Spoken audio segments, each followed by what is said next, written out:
Nagmana ka ba sa daddy mo, sa papa mo? Siyempre naman. At talaga, marami ka na? Hmm? Nakailang girlfriend ka na agad-agad at the age of 14?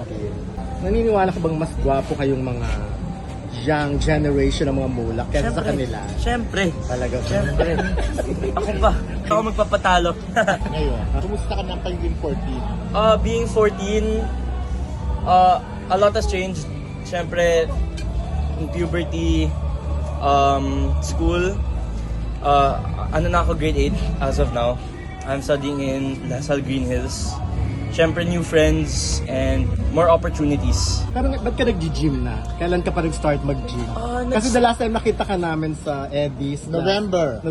Medyo, ano ka pa, hindi pa ganyan kalaki. Yeah. Nag-start ako nag-gym last year, mga Feb. Last year or this year? Last year. Talaga?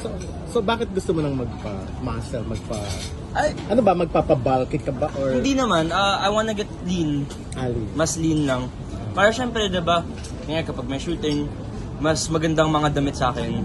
And mas maganda tignan on camera. Hindi ko naman po ino-over work yung sarili ko.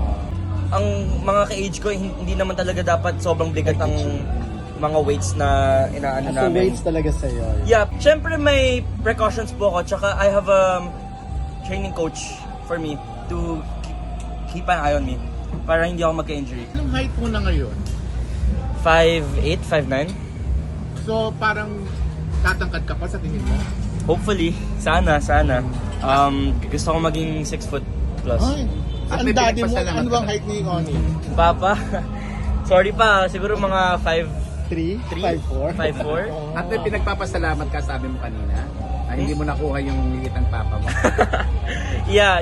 Pero Alonzo, pag comeback mo sana, ano talaga yung gusto mo? Pag comeback mo ng showbiz, like, kasi syempre child star ka nung nakita namin. Yeah. Tapos nagbibida ka and all that. So ngayon, ano talagang gusto mong mangyari sa pag-comeback?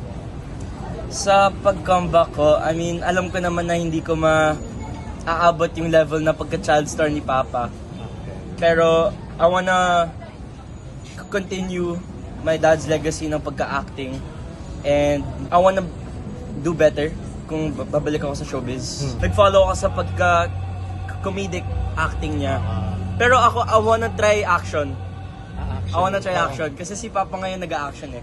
Bata ka pa, baka pwedeng love team muna. Okay ba sa'yo yun? Yeah. Of course. I'm open naman to any. Pero, if it's for me lang, or kahit sa future, I wanna try action. Kahit sidekick lang ako, diba? Talaga? May crush ka na ba sa mga sa mga young actresses ngayon? As of now, wala naman po. Pero given the chance na magkaroon ng ka-love team, sino sana? Given the chance, it's a hard question eh. Ako kahit I'm open naman to kahit sino, and I'd be glad to get to know them a lot. Nagmana ka ba sa daddy mo, sa papa mo? Siyempre naman. Talaga, marami ka na? Hmm? Nakailang girlfriend ka na agad-agad at the age of 14? Secret po, secret. So ngayon ba may girlfriend ka? No. Pero ikaw ba na in love ka na? May seryoso ka ng ganon? At this point? I don't think so pa. I don't think so. Mga papi-papi love lang. Yeah, mga puppy love. So yung mga naging girlfriends mo, Yeah. papi love lang. Yeah, pero I think it's too early rin to have and to commit. You know, kasi syempre I have a lot more to do in my life. Syempre in the future I'm gonna take my chances to, find true love or whatever, diba? Pero hindi naman talaga may iwasan ng mga first love, diba? Yung mga crushes. Kahit ang papa mo dati, malapitin sa mga babae. Alam mo yun. Oo. Nako si Papa, ayan talagang napakaano sa babae. May sibling rivalry ba kayo ng kuya mo? No. Me and my brother are very close. Very close kami, very. Kasi kami lang po dalawa eh. So, ayun. Kami ni Kuya Andres. Or si Atasha, meron ba kayo na? Before, we were really close, pero they moved kasi na medyo malayo ngayon. And then, sumabay pa yung COVID. Okay. Ayun. Ayan, so Kaya minsan-minsan na lang po kami nagkakita ni Tito Aga, ni Ate Atasha, Kuya Andres. naniniwala ka bang mas gwapo kayong mga young generation ng mga mulak kaysa sa kanila. Siyempre. Talaga. Siyempre. Ako pa. Okay, Hindi ako magpapatalo.